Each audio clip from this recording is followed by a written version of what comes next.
Welcome along to the deep dive.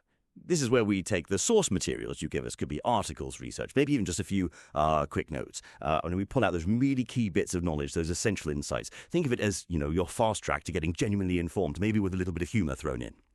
So today we're diving into something that looks, well, surprisingly short, but could be quite powerful. It's titled Excerpts from Australian Visa 407, Pathways to Migration.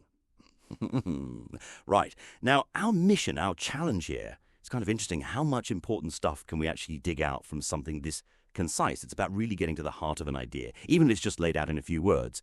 So, okay, let's unpack this. What can we actually learn from what little we have here? Yeah, it's true. The source itself is very specific. But that specificity, even just a brief mention like this, it can be like a key. It can really unlock quite a bit of understanding, give you those crucial starting points for knowing more. We're going to look at not just, the fact that this visa name exists, but what its immediate context tells us, and maybe more importantly, what it implies for anyone sort of navigating Australian migration. Okay, so we've got this source, and bam, right there in the title, first line, it's telling us what we're looking at. Australian Visa 407, Pathways to Migration. The thing that immediately jumps out, for me anyway, is that number.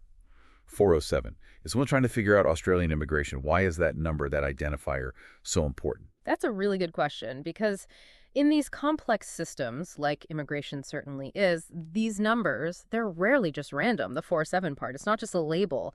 It signals immediately to someone who's informed or doing their research that this isn't just some vague idea. It tells us it's a specific, defined thing within Australia's whole immigration framework. And actually, more than that, the 400 series visas in Australia, they almost always deal with temporary activity visas. So just seeing 407, it instantly tells you, okay, we're probably not talking permanent residency here or, a standard tourist visa. This is likely a structured, non-permanent category. Right. So just by spotting Visa 407, yeah, you've already narrowed things down quite a lot. It's like knowing you need to find 407 Migration Street instead of just wandering around Migration City.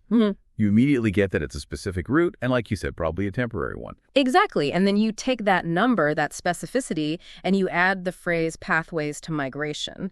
That clarifies the purpose a bit more, doesn't it? It signals that, okay, yes, it's temporary, but it's not just for, say, a quick holiday.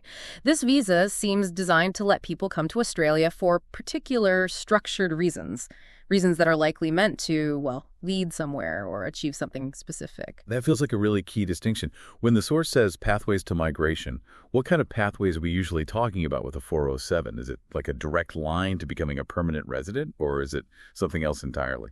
Yeah, that's important because pathways in immigration speak can be a bit nuanced. It's not always straightforward. For the 407 visa, generally, it's understood to mean enabling temporary stays for specific things like occupational training, maybe professional development, sometimes even cultural exchange programs. It's not typically seen as a direct route to permanent residency itself. It's more often a structured way to get experience or skills or to take part in specific activities in Australia. Think of it more like building a foundation. Or maybe a stepping stone towards future possibilities rather than the final stop. It's really about getting specific experience within that Australian context. Okay, so less about a direct jump to permanent status, more about a very structured, temporary kind of experience. Given that, who's the typical person looking at a 407 visa? Yeah. Or maybe what kind of organization? Who is this visa really built for? Well, primarily it's for individuals, right? People who want to come and do occupational training or maybe professional development programs. Could even be certain cultural activities in Australia. And it often requires sponsorship, usually from an Australian organization or maybe a government agency. So the kind of people.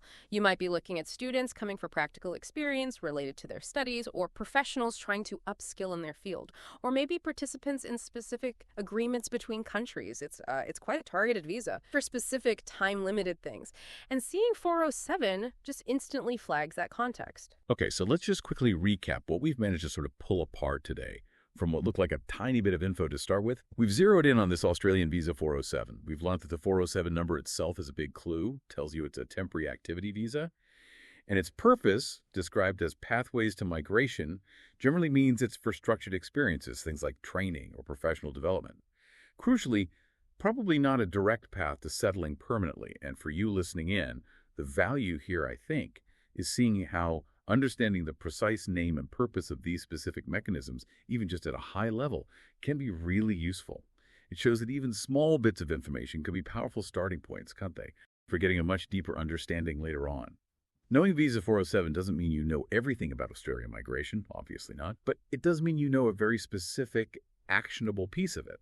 And that lets you cut through a lot of the general noise when you're trying to find out more. Absolutely. Identifying those specific terms like Visa 407 can genuinely be that crucial first step. The key to unlocking a really complex area like immigration. It empowers you, really. It lets you think about how spotting just one detail can lead you to ask better, more targeted questions, to explore further. Saves a lot of time and, frankly, confusion in your research. And, this kind of raises an interesting question, doesn't it? In this age where we're just drowning in information, how often do we maybe overlook the significance hidden in just a name or a simple statement or a number like 407, when actually it could be the very key that unlocks a much bigger understanding for us, something to maybe mull over?